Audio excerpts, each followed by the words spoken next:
বরাবরের মতোই সবার শুরুতে সরিষার তেলে পেঁয়াজ, সব রান্নাতেই সাধারণত এটা থাকে, তাই না? তারপর দিয়ে দিলাম কিছু গোলমরিচ এবং কিছু লবঙ্গ, এরপরে দিয়ে দিলাম কিছু এলাচ।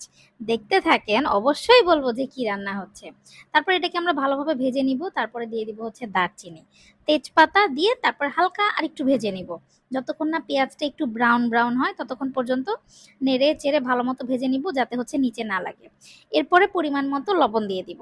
লবণ দিলে যেটা হয়, যাই রান্না করেন না কেন পানিটা বের হয়ে যায়। এরপরে দিয়ে দিব হচ্ছে বাটা মশলা, আদা বাটা, রসুন বাটা দিয়ে আবার ভালো মতো নাড়াচাড়া করব, যেহেতু আদা বাটা রসুন বাটা একটু ঠিক, সো ভালো মতো একটু নাড়াচাড়া করতে হবে। দেন এখানে দিয়ে দিব হচ্ছে হলুদের গুঁড়া এবং এইখানে দিয়ে দিলাম হলো একটা সিক্রেট মশলা। এখানে কিছু সস আছে, আরও কিছু সিক্রেট সিক্রেট ইনগ্রেডিয়েন্টস আছে, ইনশাল্লাহ নেক্সট কখন আপনাদের সাথে শেয়ার করব। এটা আমার শাশুড়ির একটা সিক্রেট মশলা। আচ্ছা, তারপরে দিয়ে দিলাম হচ্ছে কাঁচামরিচ। আপনারা এখানে চাইলে গুঁড়া মরিচও দিতে পারেন, শুকনা মরিচও দিতে পারেন, যে যেটা খান। আমি যেহেতু কাঁচামরিচ খাই, আমার বাসায় শুকনা মরিচ একদমই হচ্ছে খাওয়া হয় না, খুব কম, রেয়ার।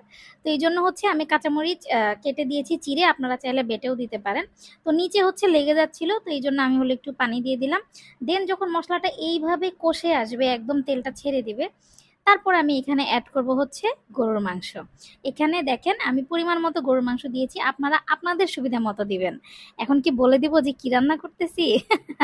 আচ্ছা, মোটেও গরুর মাংস রান্না করছি না, আজকে রান্না করব হচ্ছে তেহারি, বা বলতে পারেন গরুর মাংসের বিরিয়ানি, যে যেটাই বলেন না কেন। গরুর মাংসটা আপনারা আপনাদের পরিমাণ মতো দিবেন এবং সাইজটাও আপনাদের পরিমাণ মতো কেটে কুটে দিবেন, এবং এই পর্যায়ে ভালো মতো হচ্ছে কষিয়ে নিতে হবে। এবং দেখবেন এই পর্যায়ে হচ্ছে এরকম একটা রং চলে আসবে, যখন কষানো হয়ে যাবে তখন আপনারা ঢেকে নিতে পারেন। আর যারা প্রেসারে রান্না করেন তারা চাইলে প্রেসার কুকারে কয়েকটা সিটিও দিয়ে নিতে পারেন। এখানে দেখতে পাচ্ছেন আমি এক্সট্রা একটু পানি গরম করে নিচ্ছি, এটা পরবর্তীতে দেখবেন যে গরম পানিটা আমি কিসে ব্যবহার করছি।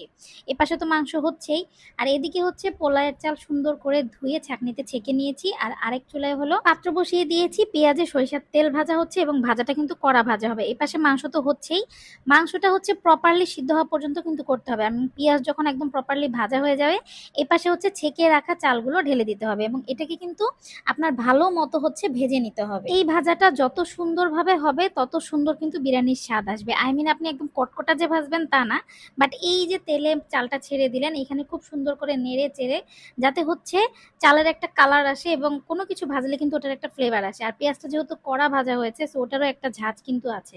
এবং এখানে কিন্তু আপনি পরিমাণ মতো লবণ দিবেন, যে যতটুকু খাবেন, তাহলে চালে হচ্ছে সুন্দর মতো লবণটাও ঢুকে যাবে।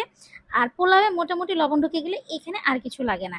এখানে হচ্ছে মাংসের এখানে ঢেলে দিব, মাংস ঢালার পরে পুরোটাকে মিক্সড করে এখানে আমি গরম পানি ঢেলে দিচ্ছি। গরম পানি ঢেলে দিলে যেটা হবে, খুব দ্রুত জিনিসটা হয়ে যাবে। গরুর মাংস তো হয়েই আছে, চালটা ভেজে নিয়েছি, তার মানে হচ্ছে চালটাও অর্ধেক হওয়ার মধ্যেই।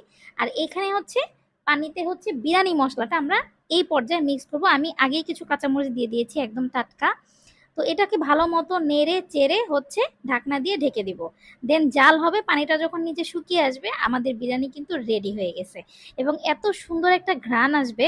শেষের দিকে আপনারা চাইলে হচ্ছে দমেও রাখতে পারেন, তাওয়ার উপরেও রাখতে পারেন, তাহলে যেটা হবে মোলায়েম হবে। আর উপরে আপনারা চাইলে একটু ঘি দিয়েও পরিবেশন করতে পারেন। এবং ফাইনালি আমি হচ্ছে প্লেটে নিয়ে যখন খাওয়া শুরু করছি গাইস, মাশাআল্লাহ খেতে খুব মজা হয়েছে। আর আমি কিন্তু বিরিয়ানিতে মাংসটা একটু বেশি দিয়েছি, যেহেতু বাসায় খাবো, একটু আরাম করে খাবো। তো যাই হোক, এই তো ছিল আমার আজকের বিরিয়ানির রেসিপি। আশা করি আপনাদের ভালো লাগবে, যদি খারাপ লাগে সেটাও কিন্তু জানাবেন।